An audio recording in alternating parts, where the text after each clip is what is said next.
আসসালামু আলাইকুম। আজ 27 এপ্রিল 2024 শুরু করছি চেঞ্জ টিভি প্রতিদিনের গল্প অনুষ্ঠান।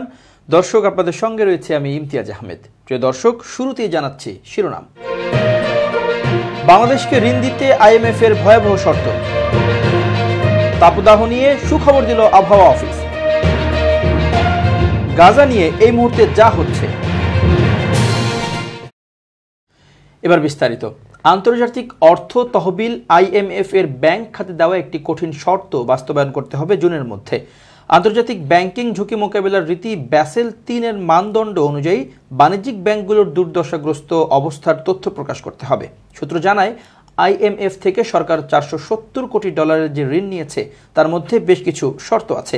এর মধ্যে জুনের মধ্যে কেন্দ্রীয় ব্যাংকে বাণিজ্যিক ব্যাংকগুলোর দুর্দশাগ্রস্ত তথ্য প্রকাশ করতে হবে। এটি সাধারণ হিসাবে করলে হবে না, ব্যাসেল 3 এর নীতিমালার মানদণ্ড অনুযায়ী প্রকাশ করতে হবে। এখনও ওই নীতিমালার আলোকে ব্যাংকগুলোর দুর্দশাগ্রস্ত অবস্থার হিসাব তৈরি করে কেন্দ্রীয় ব্যাংক, তবে এতে ওই নীতিমালা পুরোপুরি মানা হয় না। একই সঙ্গে সরাসরি ওইসব তথ্য প্রকাশও হয় না। সংশ্লিষ্টরা জানান, ব্যাংকের দুর্দশাগ্রস্ত অবস্থার পরিমাণ বাড়লে একদিকে প্রভিশন ঘাটতি বেড়ে যাবে, ফলে মূলধন ঘাটতিও বাড়বে। এ দুটো বাড়লে ব্যাংকগুলোর দুর্বলতা আরও বেশি করে প্রকাশ হয়ে যাবে। এতে দেশের পাশাপাশি বিদেশেও বাংলাদেশের ব্যাংকিং খাতের সার্বিক অবস্থা নিয়ে সংশয় দেখা দিতে পারে। তখন অনেক ব্যাংক, বিশেষ করে বৈদেশিক এলসি খোলার তৃতীয় পক্ষীয় গ্যারান্টি আরোপ করতে পারে। ফলে গ্যারান্টিদাতা ব্যাংককে বাড়তি কমিশন দিতে হবে। এতে আমদানি খরচ বেড়ে যাবে, সার্বিকভাবে ব্যবসা খরচ বেড়ে যাবে। এতে একদিকে ব্যবসায়ীরা যেমন আক্রান্ত হবেন, তেমনি পণ্যের দাম বেড়ে গিয়ে ভোক্তারাও বিপাকে পড়তে পারেন। এ প্রসঙ্গে কেন্দ্রীয় ব্যাংকের সাবেক গভর্নর ডক্টর সালেহ উদ্দিন আহমেদ বলেছেন, ব্যাংক খাতের সঠিক চিত্র প্রকাশ করা উচিত। এতে বিভ্রান্তি যেমন দূর হবে, তেমনি ব্যাংকগুলোর প্রকৃত অবস্থা জানা যাবে। আইএমএফ এর শর্তের কারণে এখন কিছু তথ্য প্রকাশ হচ্ছে, কিন্তু এটি কেন্দ্রীয় ব্যাংকের নিজ থেকেই করা উচিত। দুর্দশাগ্রস্ত সম্পদ সম্পর্কে বিশেষজ্ঞরা বলেছেন, ঋণ বিতরণে জালিয়াতি, নিয়ম মেনে বিতরণ না করার কারণে ব্যাংকগুলোর খেলাপি ঋণ বাড়ছে। এ কারণে দুর্দশাগ্রস্ত সম্পদ বেড়ে যাচ্ছে। ব্যাংকে সুশাসন প্রতিষ্ঠা হলে এগুলো হতো না। এখন সুশাসন প্রতিষ্ঠা এবং ব্যাংকগুলোর প্রকৃত চিত্র তুলে ধরলেই বিভ্রান্তি দূর হবে। চলমান হিট অ্যালার্টের মধ্যেই তাপমাত্রা কমার আভাস দিয়েছে বাংলাদেশ আবহাওয়া অধিদপ্তর। তবে আজ নয়, আগামী পরশুদিন অর্থাৎ 29 এপ্রিল সারা দেশে দিনের তাপমাত্রা কমে যেতে পারে, যা রাতেও অপরিবর্তিত থাকবে। তবে জলীয় বাষ্পের কারণে জনমনে অস্বস্তি বিরাজ করলেও আগামী 5 দিনের শেষের দিকে সারা দেশে বৃষ্টিপাতের প্রবণতা বৃদ্ধি পাবে বলে জানিয়েছে সংস্থাটি। শনিবার বাংলাদেশ আবহাওয়া অধিদপ্তরের আবহাওয়াবিদ মোহাম্মদ বজলুর রশিদের দেওয়া আবহাওয়া পরবর্তী 72 ঘন্টার পূর্বাভাসে এ তথ্য জানানো হয়েছে। আবহাওয়া অফিস জানায়, আগামী 24 ঘন্টায় চট্টগ্রাম ও সিলেট বিভাগের 2-1 জায়গায় অস্থায়ীভাবে দমকা ঝোড়ো হাওয়া সহ বৃষ্টি, বজ্রবৃষ্টি সহ বৃষ্টি হতে পারে এবং সেই সাথে কোথাও কোথাও বিক্ষিপ্তভাবে শিলাবৃষ্টি হতে পারে। 28 এপ্রিল যেমন থাকবে আবহাওয়া, সিলেট ও চট্টগ্রাম বিভাগের 2-1 জায়গায় অস্থায়ীভাবে দমকা ঝড়ো হাওয়া সহ বৃষ্টি, বজ্র সহ বৃষ্টি হতে পারে এবং সেই সাথে কোথাও কোথাও বিক্ষিপ্তভাবে শিলাবৃষ্টি হতে পারে। এছাড়া দেশের অন্যত্র অস্থায়ীভাবে আংশিক মেঘলা আকাশ সহ আবহাওয়া প্রধানত শুষ্ক থাকতে পারে। বিরাজমান তাপপ্রবাহ অব্যাহত থাকার পাশাপাশি সারা দেশে দিন এবং রাতের তাপমাত্রা প্রায় অপরিবর্তিত থাকবে এবং জলীয় বাষ্পের আধিক্যের কারণে অস্বস্তি ভাব বিরাজমান থাকতে পারে। 29 এপ্রিল যেমন থাকবে আবহাওয়া, সিলেট বিভাগের 2-1 জায়গায় অস্থায়ীভাবে দমকা ঝড়ো হাওয়া সহ বৃষ্টি, বজ্র সহ বৃষ্টি হতে পারে এবং সেই সাথে কোথাও কোথাও বিক্ষিপ্তভাবে শিলাবৃষ্টি হতে পারে। এছাড়া দেশের অন্যত্র অস্থায়ীভাবে আংশিক মেঘলা আকাশ সহ আবহাওয়া প্রধানত শুষ্ক থাকতে পারে। বিরাজমান তাপপ্রবাহ অব্যাহত থাকতে পারে, তবে সারা দেশে দিনের তাপমাত্রা সামান্য হ্রাস পেতে পারে এবং রাতের তাপমাত্রা প্রায় অপরিবর্তিত থাকবে এবং জলীয় বাষ্পের আধিক্যের কারণে অস্বস্তি ভাব বিরাজমান থাকতে পারে। এছাড়া আগামী 5 দিনের শেষের দিকে দেশের উত্তর পূর্বাঞ্চল ও দক্ষিণ পূর্বাঞ্চলে বৃষ্টিপাতের প্রবণতা বৃদ্ধি পেতে পারে বলে জানিয়েছে সংস্থাটি। দলীয় প্রতীক নৌকার পক্ষে নির্বাচন করে চাপে আওয়ামী লীগের অনেক নেতাকর্মী। বেশ কয়েকটি আসনে স্বতন্ত্র সংসদ সদস্যের ক্ষমতার কাছে অসহায় তারা। নির্বাচনের 3 মাস পরও বন্ধ হয়নি হামলা, মামলা, মারধর। নির্যাতনের ভয়ে এখনও এলাকা ছাড়া অনেকে।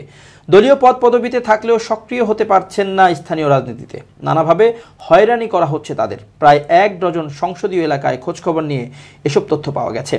এসব এমপির লাগাম টানতে কেন্দ্রীয় নেতাদের হস্তক্ষেপ চান তৃণমূল নেতারা। তবে নিজেদের বিরুদ্ধে ওঠা এসব অভিযোগ অস্বীকার করেছেন সংশ্লিষ্ট এমপিরা। তাদের দাবি, রাজনৈতিক কারণেই এমন অভিযোগ তোলা হচ্ছে। আওয়ামী লীগের নীতি নির্ধারণী পর্যায়ের নেতারা বলছেন, অভিযোগ পেলে ব্যবস্থা নেওয়া হবে দায়ীদের বিরুদ্ধে। জানতে চাইলে আওয়ামী লীগের যুগ্ম সাধারণ সম্পাদক আ.ফ.ম. বাহাউদ্দিন নাসিম বলেন, তৃণমূলের নেতাকর্মীরাই আওয়ামী লীগের প্রাণ। দুর্দিন এবং দুঃসময়ে তারা ঐক্যবদ্ধ হয়ে দলকে সাংগঠনিকভাবে শক্তিশালী করে। তাদের ত্যাগ ও পরিশ্রমে আজ আওয়ামী লীগ টানা রাষ্ট্রীয় ক্ষমতায় আছে। যারা অন্যায়ভাবে তৃণমূলের নেতাকর্মীদের আঘাত, নির্যাতন, ঘরবাড়ি ছাড়া করবে, আওয়ামী লীগ তাদের বিরুদ্ধে সাংগঠনিক ব্যবস্থা নেবে। এসব বিষয়ে দলের পক্ষ থেকে খোঁজখবর নেওয়া হচ্ছে। সত্যতা পেলেই ব্যবস্থা নেওয়া হবে। এ বিষয়ে আওয়ামী লীগের অবস্থান পরিষ্কার। ৭ জানুয়ারি দ্বাদশ জাতীয় সংসদ নির্বাচন হয়।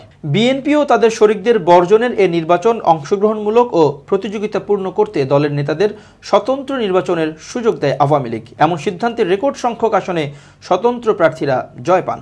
ভোটের মাঠে তাদের কাছে দলের কেন্দ্রীয় প্রভাবশালী নেতারাও পরাজিত হন। তবে এই নির্বাচনকে কেন্দ্র করে আওয়ামী লীগের তৃণমূলে অভ্যন্তরীণ দ্বন্দ্ব প্রকট আকার ধারণ করে। বেশ কিছু জায়গায় নৌকার নির্বাচন করা নেতাকর্মীরা আছেন স্বতন্ত্র এমপি ও তাদের কর্মী সমর্থকদের চাপে। অনেকে যেতে পারছেন না এলাকায়। এবার খুব জরুরি 1 মিনিট জানাচ্ছেন ইউনেস্কো ক্লাব পুরস্কার বিজয়ী সাংবাদিক আমিরুল মোমিনিন মানিক।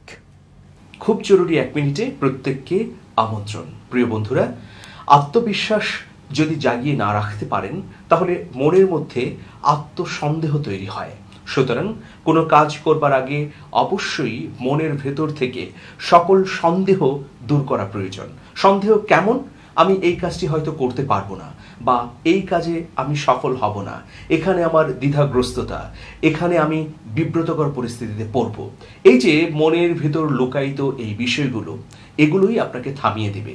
সেই জন্যে আত্মবিশ্বাস পরিপূর্ণ থাকাটা হচ্ছে অত্যন্ত জরুরি ব্যাপার একটা সফলতার পথে এগিয়ে যাবার ক্ষেত্রে। আর ওই হৃদয় থেকে যখনই আপনি আত্মসন্দেহ দূর করতে পারবেন, তখন পরিপূর্ণভাবে আপনি নিজে আত্মবিশ্বাসী হবেন এবং জীবনে পরিপূর্ণ সফল হতে পারবেন। ভালো থাকবেন। শুভেচ্ছা নিরন্তর। গাজা উপত্যকা যুদ্ধবিরতি সংক্রান্ত যে প্রস্তাব উত্থাপন করেছিল উপত্যকার নিয়ন্ত্রণকারী গোষ্ঠী হামাস, তাতে সাড়া দিয়েছে ইসরায়েল। গোষ্ঠীর মুখপাত্র খলিল আল হায়া শনিবার কাতার থেকে দেওয়া এক বিবৃতিতে এই তথ্য নিশ্চিত করেছেন। বিবৃতিতে খলিল আল হায়া বলেন, গত 13 এপ্রিল মিশর ও কাতারের কর্মকর্তাদের মাধ্যমে যে প্রস্তাব পাঠানো হয়েছিল তাতে আনুষ্ঠানিকভাবে সাড়া দিয়েছে ইহুদি দখলদার শক্তি। গত 7 অক্টোবর গাজার উত্তরাঞ্চলীয় ইরেজ সীমান্ত দিয়ে ইসরায়েলি ভূখণ্ডে ঢুকে নির্বিচারে গুলি চালিয়ে 1200 জন ইসরায়েলি ও অন্যান্য দেশের নাগরিককে হত্যা করে হামাস। সেই সঙ্গে জিম্মি হিসেবে ধরে নিয়ে যায় আরও 240 জনকে। জবাবে সেই দিন থেকেই গাজায় অভিযান শুরু করে ইসরায়েলের প্রতিরক্ষা বাহিনী আইডিএফ। গত 6 মাস ধরে চলমান সেই অভিযানে কার্যত ধ্বংসস্তূপে পরিণত হয়েছে গাজা উপত্যকা। নিহত হয়েছেন 34,000-এরও বেশি ফিলিস্তিনি। নিহতদের অধিকাংশই শিশু, নারী ও বেসামরিক লোকজন। কাতার, মিশর ও যুক্তরাষ্ট্রের মধ্যস্থতা দুতিয়ালিতে গত 25 নভেম্বর থেকে 1 ডিসেম্বর পর্যন্ত অস্থায়ী বিরতি ঘোষণা করেছিল হামাস আইডিএফ। সেই বিরতির সময় নিজেদের কবজায় থাকা জিম্মিদের মধ্যে 108 জন জিম্মিকে মুক্তি দিয়েছিল হামাস। অন্যদিকে দেশের বিভিন্ন কারাগারে বন্দী ফিলিস্তিনিদের মধ্যে থেকে 150 জনকে কারাগার থেকে ছেড়ে দিয়েছিল ইসরায়েলও। ওই বিরতি শেষ হওয়ার পর গাজায় দ্বিতীয় দফা যুদ্ধবিরতির জন্য কাজ করছিল মধ্যস্থতাকারী 3 দেশ। চলতি বছর রমজান মাস থেকে তা শুরু হওয়ার কথা ছিল, কিন্তু মূলত ইসরায়েলের প্রধানমন্ত্রী বেঞ্জামিন নেতানিয়াহুর আপত্তির কারণে তা আর হয়নি। ফলে হামাসের কবজায় থাকা বাকি 132 জন জিম্মির ভাগ্যে কি ঘটেছে এখনও অজানা। কাতার এবং মিশরের কর্মকর্তারা জানিয়েছেন, অবশিষ্ট জিম্মিদের মুক্তির জন্য প্রথম দফা বিরতির পর দ্বিতীয়বার যুদ্ধবিরতির জন্য একাধিকবার প্রস্তাব পাঠানো হয়েছে হামাস এবং ইসরায়েলের যুদ্ধকালীন মন্ত্রিসভার কাছে। কিন্তু প্রতিটি প্রস্তাবে হামাস স্থায়ী যুদ্ধবিরতি এবং গাজা উপত্যকা থেকে ইসরায়েলি সেনাদের সম্পূর্ণ প্রত্যাহারের দাবি জানিয়েছে এবং এই দাবির কারণে সেসব প্রস্তাবে সাড়া দেয়নি ইসরায়েল। দুই পক্ষের মতানৈক্যের কারণে সৃষ্ট অচল অবস্থা নিরসন এবং জিম্মিদের মুক্তির পথ তৈরি করতে বৃহস্পতিবার ইসরায়েল সফরে যায় মিশরের একটি সরকারি প্রতিনিধি দল। এদিকে ওই দিনই হামাসের কবজায় থাকা জিম্মিদের মুক্তির জন্য গোষ্ঠীটির প্রতি আহ্বান জানিয়ে চিঠি দেয় যুক্তরাষ্ট্র, যুক্তরাজ্য সহ 17টি দেশ। হামাসের জ্যেষ্ঠ নেতারা গত 12 বছর ধরে কাতারে রাজনৈতিক আশ্রয়ে আছেন।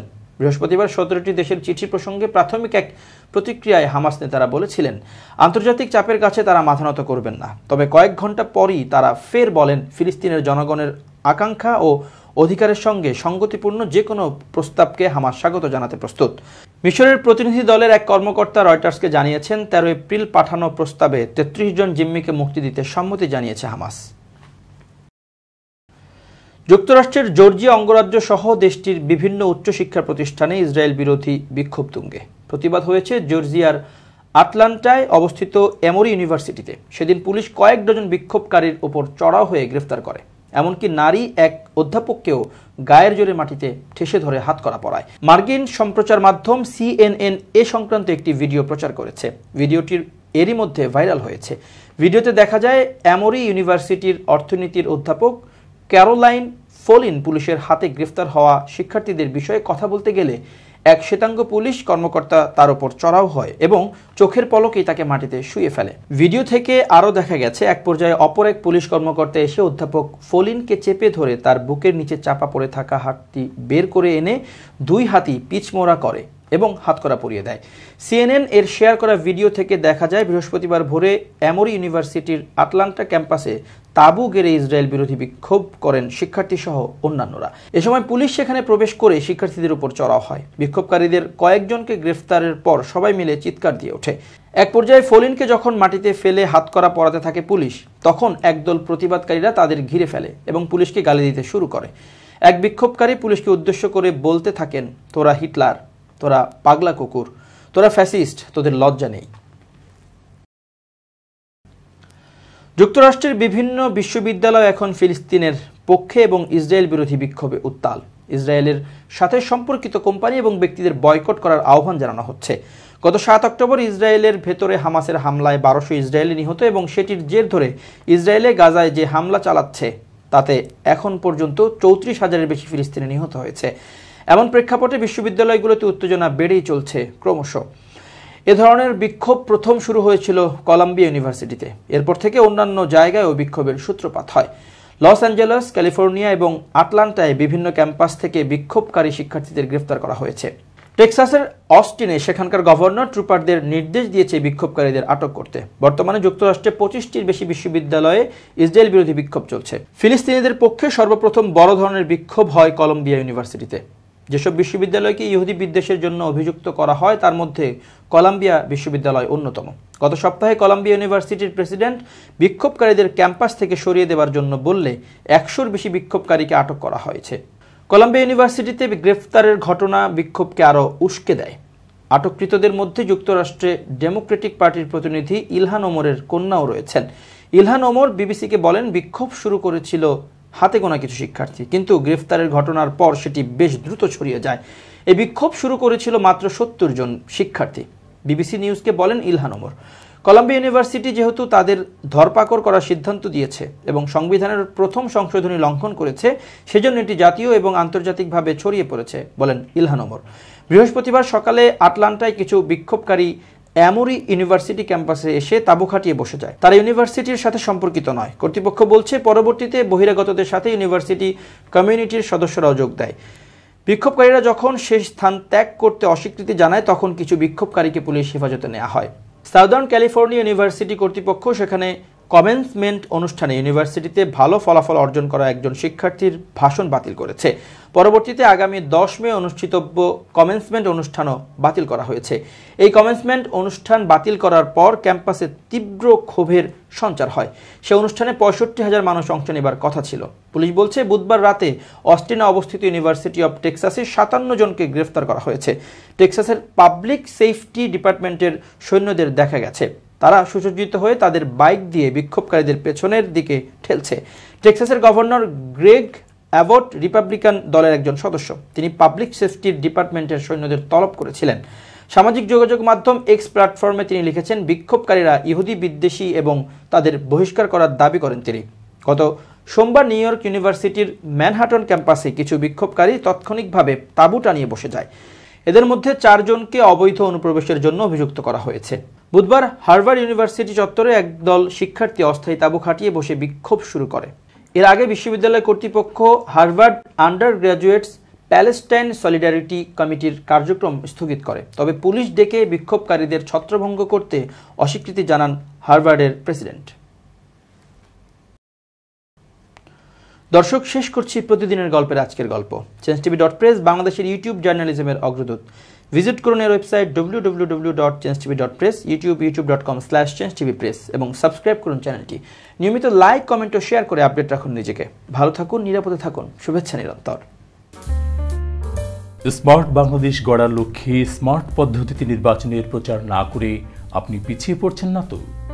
আপনি যদি একজন জনপ্রতিনিধি হয়ে থাকেন তবে আপনার উন্নয়ন কার্যক্রম সোশ্যাল মিডিয়ায় প্রচার করে আপনি পৌঁছে যাবেন আপনার এলাকাবাসীর একদম কাছে।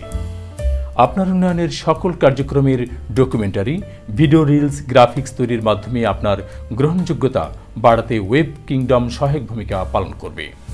ইতিমধ্যে ওয়েব কিংডম জনপ্রিয় ও প্রভাবশালী জনপ্রতিনিধিদের উন্নয়ন কার্যক্রমে ভূমিকা রেখেছে। এখনই সঠিক সময় আগামী জাতীয় সংসদ নির্বাচনকে সামনে রেখে আপনার সকল অনলাইন প্রচারণার দায়িত্বের জন্য স্মার্ট কাউকে বেছে নেয়ার। আমাদের সাথে যোগাযোগ করবার মোবাইল নাম্বার 01711158496 এবং 01913089045।